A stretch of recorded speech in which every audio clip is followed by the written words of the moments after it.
জয়গুরু বন্ধুরা, আমার চ্যানেলে বিউটি কিচেনে আপনাদের সবাইকে স্বাগত। আজকে আমি আপনাদের দেখাবো, এই যে দেখুন, বড়া করে কিসের তেতো তেতো শাক বলে, এটাকে হেলেঞ্চা শাক বলে। এই হেলেঞ্চা শাকের আমি বড়া করে দেখাবো। এখানে আমি ধুয়ে কেটে বেছে রেখেছি, দুটো করে হেলেঞ্চা গোটা দিয়ে এটা আমি বড়া করব। আমি বড়াতে, এই বড়া যে করব সেটা আমি বেসন দিয়ে করব না, আমি বড়াটা করব চালের গুঁড়ো দিয়ে। তো আমি চালের গুঁড়ো এবার নিয়ে নেব, 2 চামচ চালের গুঁড়ো নিয়ে নেব,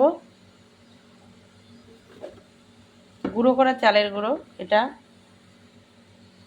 2 চামচ চালের গুঁড়ো নিয়ে নেব।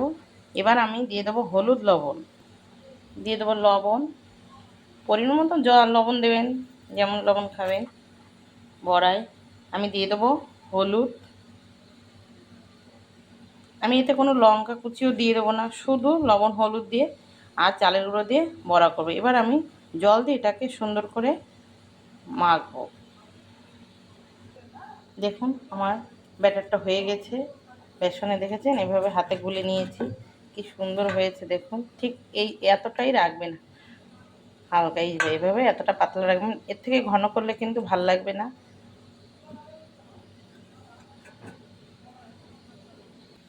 দেখুন বন্ধুরা, আমি কত হেলেঞ্চা শাক নিয়ে এসেছি। এটা কিন্তু আমি কিনে আনিনি, এটা আমার ননদের একটা চাষের জমি আছে, সেখানে সবজি চাষ করে, সেখানে এই হেলেঞ্চা শাক লাগিয়েছিল, সেইখান থেকে আমি এই হেলেঞ্চা শাকগুলো সব তুলে নিয়ে আসছি। তো এর থেকে আমি বড়া করে আপনাদের দেখাবো। দেখুন আমি প্যান বসিয়েছি, আমার গরম হয়ে গেছে, দেখেছেন ধোঁয়া বেরোচ্ছে। আমি এবার তেল দিয়ে দেবো, আমি তেল দিয়ে দিচ্ছি।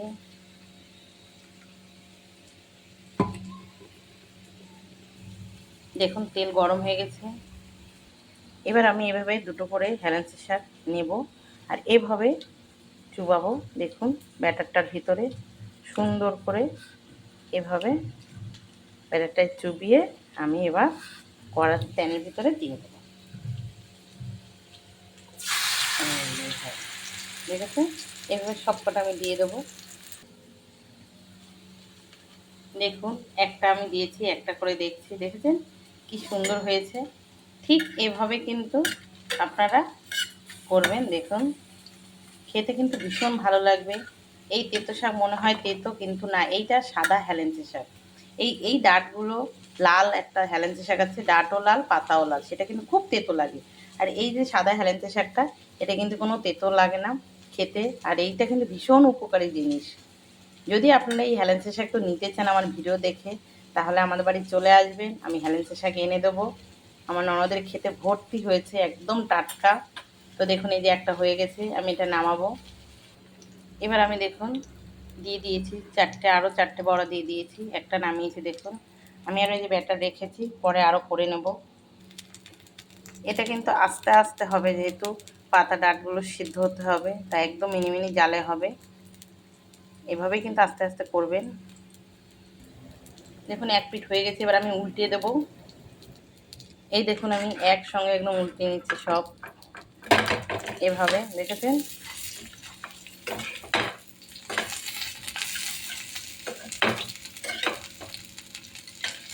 এভাবে আপনারা উল্টিয়ে দেবেন।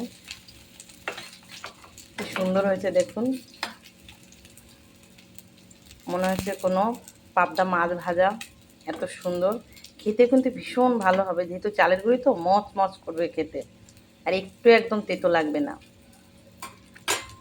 এভাবে কিন্তু অতি অবশ্যই আপনারা কিন্তু এই তেতো শাকের, হেলেঞ্চা শাকের বড়া খেয়ে দেবেন, গোটা গোটা পাতা একদম ধরে, ভীষণ ভালো লাগবে বিকেলের চায়ের সঙ্গে খেতে। হয়ে গেছে বড়া, দেখুন আমি নামিয়ে নিচ্ছি এবার। তো দেখুন কি সুন্দর হয়েছে, দেখেছেন, যেমন দেখতে সুন্দর লাগছে তেমন খেতেও কিন্তু সুন্দর লাগবে। তো আপনারা কিন্তু এভাবে অতি অবশ্যই কিন্তু হেলেঞ্চা শাকের চালের গুঁড়িতে বড়া খেয়ে আমাকে কিন্তু কমেন্টে জানাবেন কেমন খেতে হয়। তো আমার এই রেসিপিটা যদি ভালো লেগে থাকে তাহলে please please please like share comment করতে কিন্তু ভুল করবেন না, সাবস্ক্রাইবটা করে দেবেন। জয় গুরু।